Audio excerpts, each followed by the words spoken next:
It has now been officially 1 month for us backpacking Southeast Asia. This is absolutely not the case for everyone, but usually when Europeans are backpacking Southeast Asia, there's one common path that they make. To be honest, we didn't do much research before going on this journey, so maybe I shouldn't really talk about that.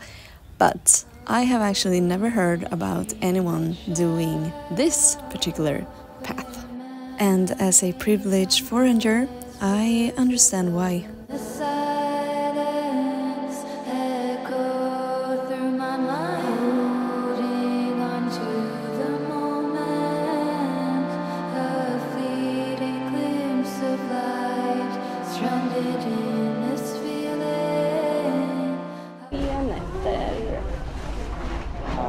It was very difficult for us to book these tickets because there were no instructions that we really understood, but we finally did. However, we booked tickets with no seats. It was my great idea, but everyone didn't really think it was a great idea. However, we realized later on that our seats were actually not the worst ones, because some people were sleeping outside. So I mean, our sleeping spot was pretty cozy.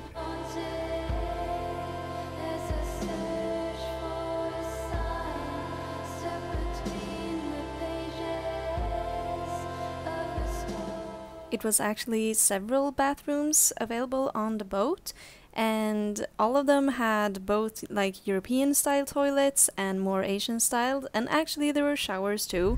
It's day 2 and we have only eaten breakfast. We get food on this boat because it's included in the ticket, but we went there too late. Yeah, and we're sleeping on the floor. Like on the floor because we thought that we booked like beds. We didn't. We've slept one night and it hurts everywhere. Gabbi is still sick and not very happy, and this was my idea. Yeah.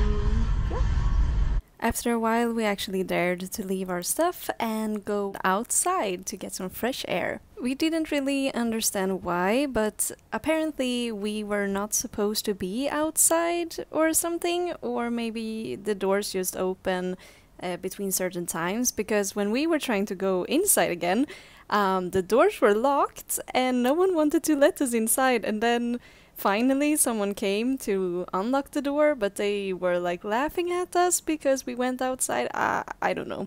It felt pretty stupid, and I feel like everyone should be able to at least go outside, but I don't know. I still don't understand. This is an adventure. But it's kind of cool. I'm reading a book out loud and then we're playing some games, and yeah, we are also very bored along a lot of the time, because we're doing absolutely nothing, and yeah, it hurts everywhere, but otherwise it's fun. It's an experience. We feel alive or dead. I'm not sure. When we understood that the food was served, we ate the same thing almost all the time. It was always rice with sambal and then some sort of meat and some sort of fish. Also some vegetables, and we got like shrimp crisps or whatever they are called, and a cookie, and also water. So it was pretty much food for this price. We paid roughly 450,000 Indonesian rupiah. We stayed there for 3 nights and the food was included, so I would say that is a pretty good price.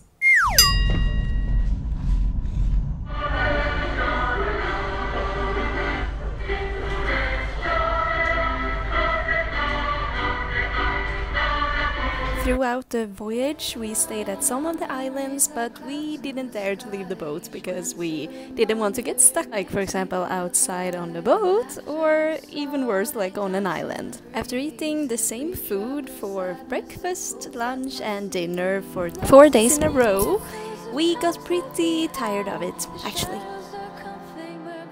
And I'm not gonna lie, we got very bored after a while. As I said before, we had no internet, no electricity, and all we did were playing cards and playing games and reading this book. But you know, it kinda gets very boring after a while. Then, all of a sudden, there were like 2 guards coming to us, and at this point it was like kind of far into the trip, and they were starting to telling us like, bed, you want bed? And we were like, what do you mean, do we want a bed? Of course we want a bed, but we haven't booked that like that. And then they showed us like empty beds that we could actually get, so we got to move places. So we moved from the floor to 2 beds, and that was amazing. We finally had electricity so we could charge our phones. That was amazing.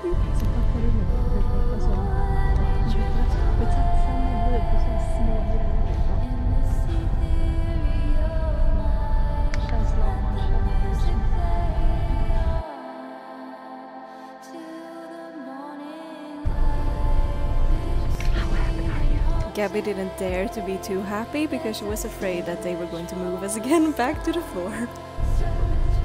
Both of us got double cookies, and I mean, even food tasted better here.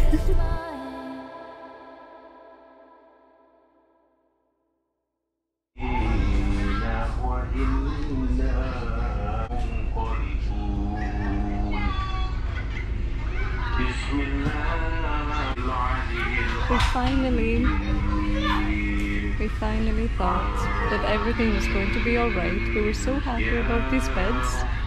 We're even watching a movie because we can charge our phones. But there's a playground here now with so many loud kids. Help. I'm joking a little bit about the last part, but it was fine, and I'm so grateful that we got to experience this, and also that we actually got beds after all. The worst part of it all, and we kind of felt like this in a big part of Indonesia, unfortunately, it was the attention we got from men.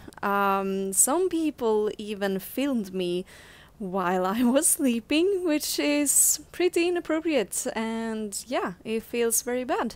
But that happened, and I guess that's just how it is, but yeah, it doesn't feel very good. Oh my god. Oh my god. After sleeping on the floor for 2 nights and on just like a mattress 1 night, this is so beautiful. This is exclusive, to say the least. Oh my god. Thank you so much for watching this video. There will be several more videos about our journey going through Southeast Asia, so stay tuned for that. If you would like more daily updates from me, you can always follow me on my social medias. My main one is Instagram, and you can see it here on the screen. I post there almost daily, or I do post there daily. It's a lot of posts, and I keep you updated on everything we do. So yeah, be sure to follow me there, and I'll see you in the next one. Bye!